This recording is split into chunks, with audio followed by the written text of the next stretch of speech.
The Tata Punch has been dealing good blows to the competition when it comes to the sales figures, but Hyundai had its own counter punch. They introduced the Hyundai Exter and they want to hit it out of the park with this one. So which one is the better car and the one for you? We'll get you the answer in this video. Welcome to Car and Bike. But before we move on, make sure you've hit that subscribe button and that little bell. Otherwise,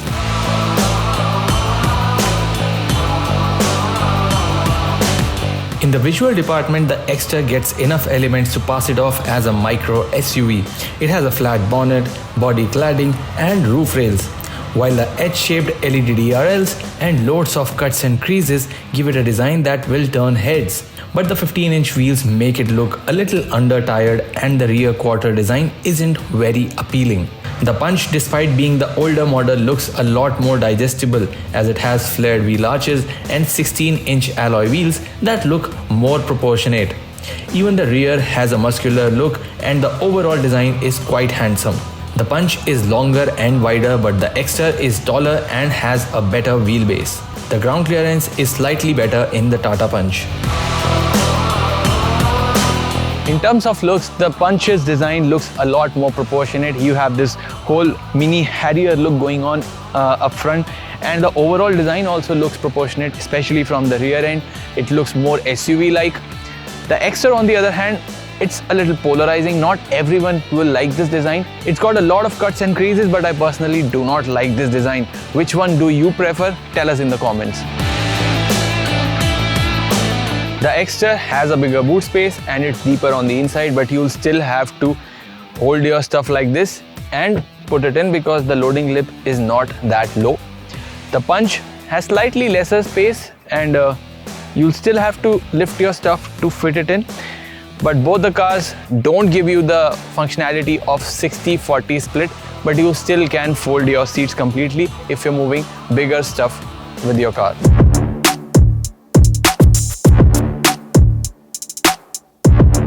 Entering the Punch's cabin is a lot easier than the Exter. You don't have to drop down to enter the cabin. So if you have grandparents at your home, they would be much more comfortable entering the Punch's cabin. Otherwise, space and all, that is comparable to the Exter. You get decent headroom. If you're 6 feet, you'll be okay. If you're more than that, your head will brush the roof liner. Apart from that, the shoulder space is decent, and there's a foldable armrest, and you get storage space for your phone, although there are no charging ports here, and storage space on the back of the seat. Door pockets have decent sized bottle holders, and adjustable headrest is also here. Cabin of the Tata Punch follows a layered approach, so you get multiple colors here. There's black over here, then there's wooden finish, plastic here, then white color with tri-arrow patterns, and then black plastic. So it gives an airy feel to the cabin and looks a lot more premium. And you can't see it here, but Tata recently introduced a sunroof variant to the Punch, which you don't have in this car. Along with the sunroof, new individual armrests were also added for the front occupants. In terms of features, the Punch is decently equipped. You get a 7-inch touchscreen, 7-inch digital driver display with an analog speedometer, auto climate control. There's 12-volt socket here and a USB Type A charging socket. Then there's a lot of storage space here. Then there's storage space here with a 12-volt socket, another one here, and a decent sized glove box with a cooling function and decent space for holding your bottles in the door pockets. The Tata Punch seems decently equipped, but the Exter packs a little extra in terms of quantity as well as quality of features. The Exter's cabin might be all black. It's got multiple levels of black here. There's piano black used here, and it looks dull, but the features, they really uplift the ambience of the cabin. It gets a bigger 8-inch touchscreen infotainment unit, and the camera quality, reversing camera quality, is much better than the fitting and finish of the AC controls. The knurled pattern, it looks a lot more premium, and the buttons for the AC press with a satisfying click, and you get a lot of charging options that you didn't get in the Punch. There's Type C, there's Type A, and a 12-volt socket, and there's a wireless charger as well. There are 2 cup holders, and there's space for you to store your phone away like this. Then the driver display feels a lot crisper and the graphics are much better than the Punch, and you even get a dash cam which gets dual visibility, so it can record in-cabin videos as well as on the road. And then the size of the door pockets, that's also decent. So overall, this cabin is a lot more feature loaded. As you just saw, entering the Exter is not as easy as it is in the Punch. The doors don't open that wide and the seats are a little low in comparison to the Punch. But the recline angle is decent and there's decent enough space. You get a lot of headroom. There's headroom for even a 6'4" passenger, but under thigh support is not that great. And you don't get a foldable armrest here either. Then you get AC vents with blower control, and you get 12-volt socket over here, which are missing in the Punch. And when it comes to storage spaces, you just get one seat back pocket. There's no seat back pocket on the driver's side, and the door pockets are decent size. But overall, it's quite a nice place to be in, as the cabin feels very roomy and airy. There are common features like Android Auto, sunroof and touchscreen, whereas the Exter gets extras like wireless charger, rear AC vents and dash cam. The Punch also has unique features like auto headlamps and rain sensing wipers. The safety equipment is far superior in the Exter with 6 airbags as standard, along with TPMS, Hill Start Assist and rear defogger. The Punch had received a 5-star global NCAP rating, but we expect the Exter to be crash tested soon and pass with good numbers.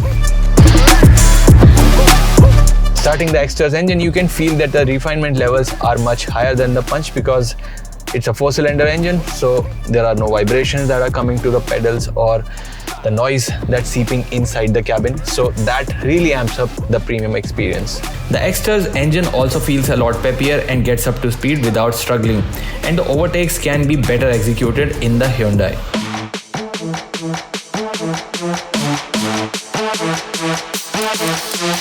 The Exter's engine is very tractable. Even if you're carrying low speeds in high gear, there won't be any issue. If you're carrying like 13 kph with third gear engaged, the car will smoothly pull up and there won't be any judders in the car. And this really helps when you're driving in stop and go traffic. Getting used to driving the Exter is quite easy because it's a very familiar platform, the Grand i10 Neos one. But the little issue here is that gauging the ends of the bonnet is not as easy as it is in the Punch, where you get a little more SUV-like driving position.